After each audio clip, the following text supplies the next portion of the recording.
Témoignage de l'ancien pratiquant du taekwondo libéré par Jésus-Christ.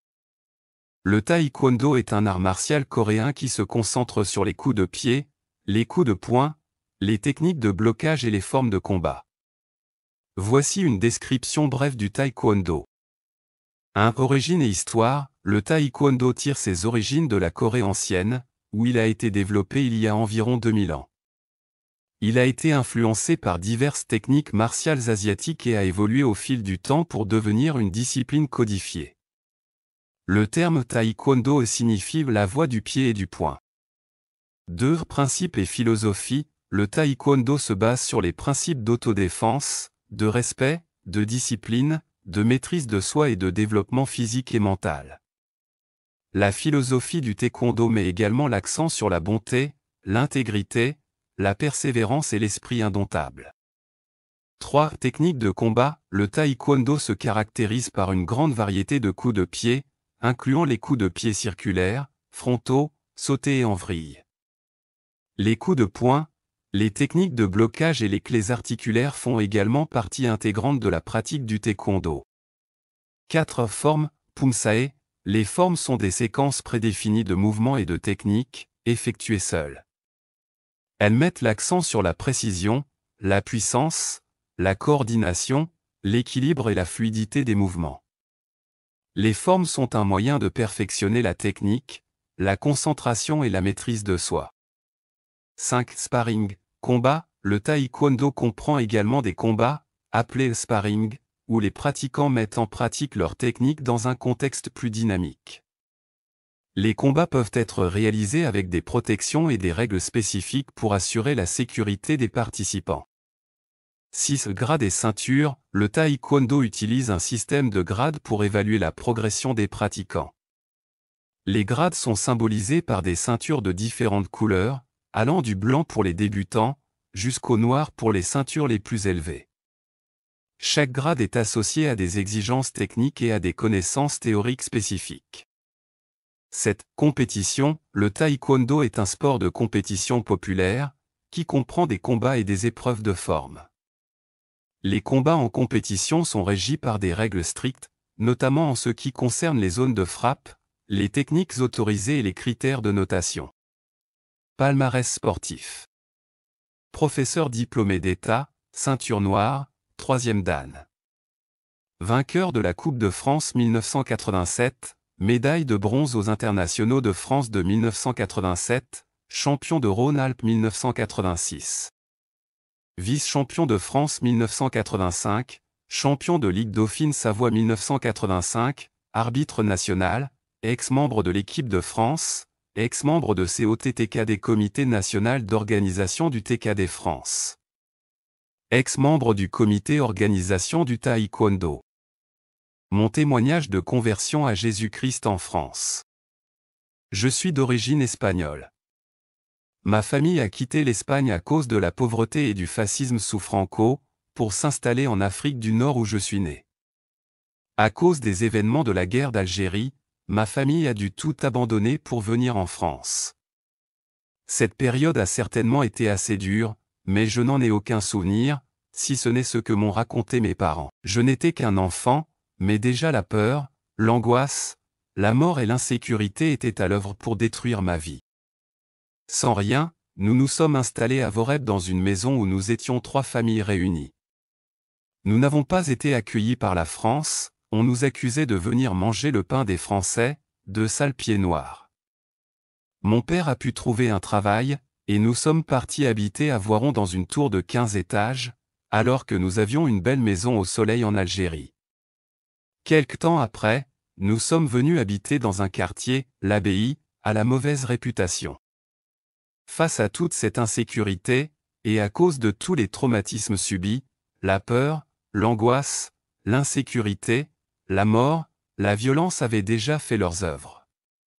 Face à tous ces dangers, mes parents ont créé un climat de surprotection pour ma vie. Ceux-ci ne m'avaient pas préparé à affronter le monde. Confronté à ces peurs, et pour surmonter les craintes, j'ai commencé à pratiquer les arts martiaux, le judo, puis le karaté, puis le taekwondo. Je n'étais pas un garçon violent ni méchant, j'étais plutôt timide et réservé.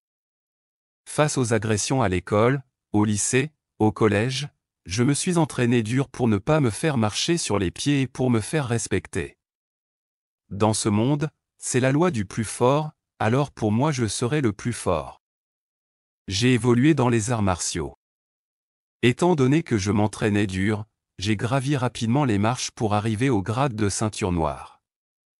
Ensuite, j'ai créé un club, puis d'autres, et je suis arrivé au sommet de l'art martial en France. On n'est jamais au sommet. Il y a toujours plus pour atteindre la perfection. Sur le plan professionnel, j'avais une bonne situation dans l'industrie en tant qu'agent technique de normalisation, une sécurité d'emploi et un salaire convenable. 2 de mes élèves assidus ont quitté spontanément le club sans aucune raison. Plus tard, j'ai appris qu'ils étaient devenus chrétiens, mais cela ne voulait rien dire pour moi. J'étais baptisé, j'avais fait ma communion privée et solennelle, j'étais donc chrétien moi aussi. Et puis, si Dieu existait, pourquoi tous ces malheurs? Il ne fallait pas me parler de Dieu, surtout pas. Des témoins de Jéhovah ont contribué à ma découverte de la vérité. Il est vrai qu'ils sont zélés pour leur doctrine. Je leur avais acheté une Bible pour qu'ils me laissent tranquille, et tous les samedis après-midi je lisais la Bible des témoins de Jéhovah. Chaque fois que je rencontrais le mot Jéhovah, je mettais Dieu à la place, c'était plus facile pour moi.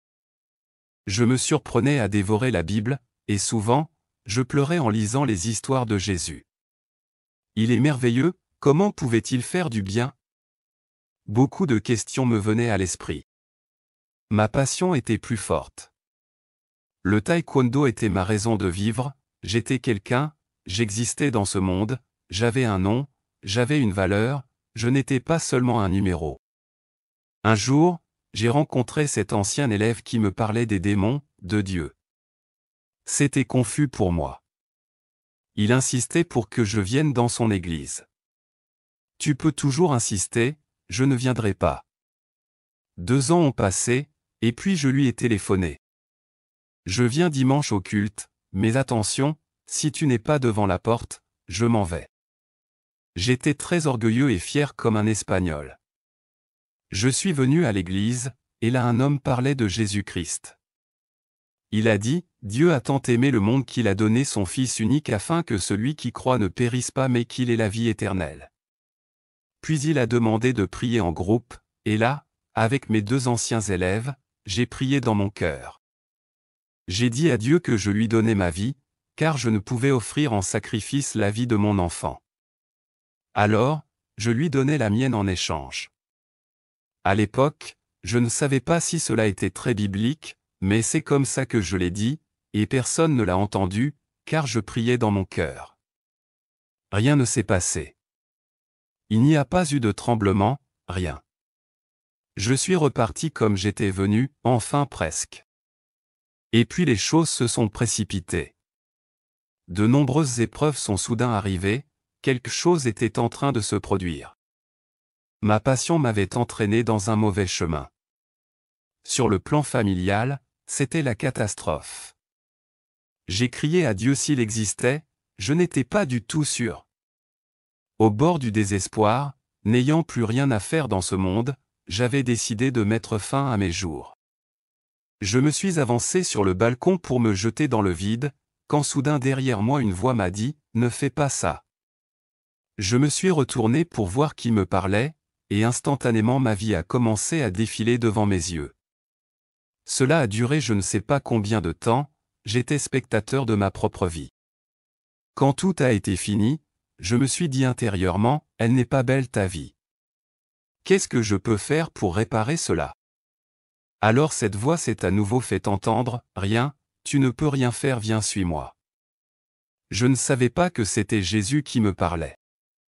J'ai abandonné ma passion, j'ai arrêté toutes ces pratiques. La délivrance avait commencé, ce n'était que le début. La pratique des arts martiaux est dangereuse. La violence, la haine, la mort sont au centre même des arts martiaux. Ce n'est pas un sport. Je le répète, les conséquences peuvent vous entraîner au suicide, à la violence. Au bout de quelques années de pratique, votre esprit et votre corps peuvent être dominés par des puissances contre lesquelles vous ne pouvez lutter ni résister. Comme dit l'apôtre Paul, « Le mal que je ne veux pas faire, je le fais. » J'ai crié à Dieu pour qu'il me délivre de tout cela, et ça n'a pas été très facile. La victoire sur la colère, la violence, l'irritation demandent des efforts de tous les jours, les conséquences de 17 années de pratique d'un art martial ne s'effacent pas en un jour, une année, il faut des années. Jésus l'a fait pour moi.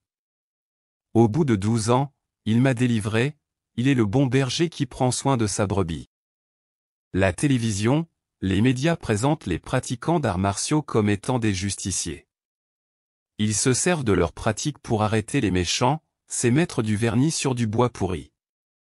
On croit que les pratiquants sont maîtres d'eux-mêmes, c'est faux, ils sont maîtrisés par des puissances plus fortes qu'eux, qui leur font faire des choses mauvaises dont ils ne peuvent être délivrés tout seuls.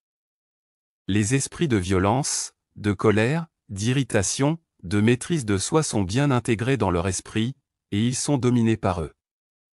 Je le répète, en tant qu'ancien expert, les arts martiaux sont dangereux pour votre santé morale, psychique, spirituelle. Votre vie familiale peut être détruite, votre santé aussi. Le prix à payer est élevé pour atteindre les sommets de la gloire du monde, et je sais de quoi je parle. Seul Jésus peut nous libérer. Le meilleur chemin, c'est Jésus-Christ. Mon témoignage, pour toi qui le liras, a été fait dans ce but, c'est te parler de Jésus-Christ, le Sauveur des hommes. Jésus m'a libéré des chaînes qui me tenaient captif, il m'a sauvé de la mort, il m'a soutenu dans toutes mes épreuves, dans toutes mes défaites. Si je suis encore en vie, c'est grâce à lui aujourd'hui. Jésus-Christ t'aime. Il a payé le prix de mes péchés et de tes péchés aussi. Il veut prendre soin de toi, viens à lui. Il l'a fait pour moi, il le fera pour toi. Il ne t'accuse pas, il te comprend et il t'aime. Je n'ai pas abandonné tout cela pour suivre un mauvais chemin, c'est pour suivre le Seigneur Jésus-Christ. Alors, si tu le veux, prie et demande à Jésus de te sauver et de te délivrer. Que Dieu te bénisse, Amen.